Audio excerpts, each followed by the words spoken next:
enjoying the ride? I'm wild about it, yes. Thank you.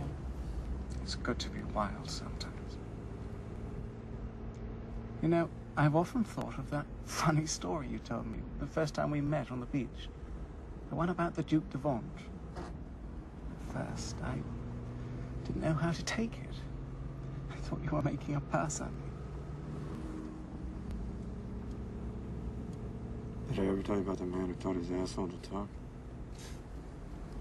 His whole abdomen would move up and down, you dig, farting out the words. It was unlike anything I ever heard.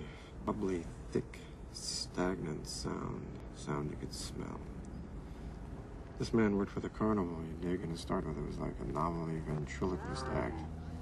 After a while, the ass started talking on its own. He would go in without anything prepared, and his ass would ad-lib and toss the gags back at him every time.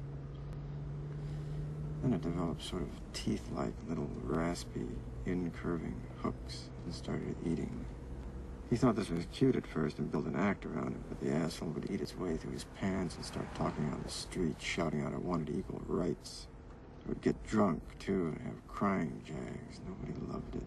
Didn't want to be kissed, same as any other mouth. Finally, it talked all the time, day and night. You could hear him for blocks, screaming at it to shut up. Beating at it with his fists, sticking candles up it, but nothing did any good, and the asshole said to him, "It's you who will shut up in the end, not me, because we don't need you around here anymore.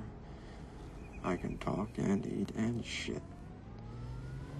And after that, he began waking up in the morning with transparent jelly like a tadpole's tail all over his mouth. He would tear it off his mouth, and the pieces would stick to his hands like burning gasoline jelly and grow there.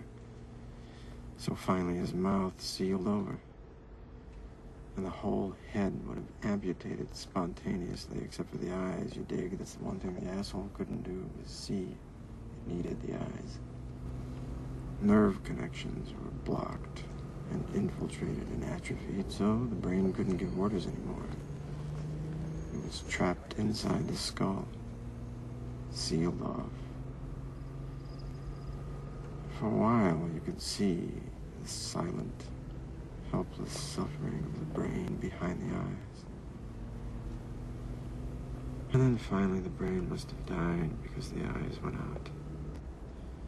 And there was no more feeling in them than a crab's eye at the end of a stalk.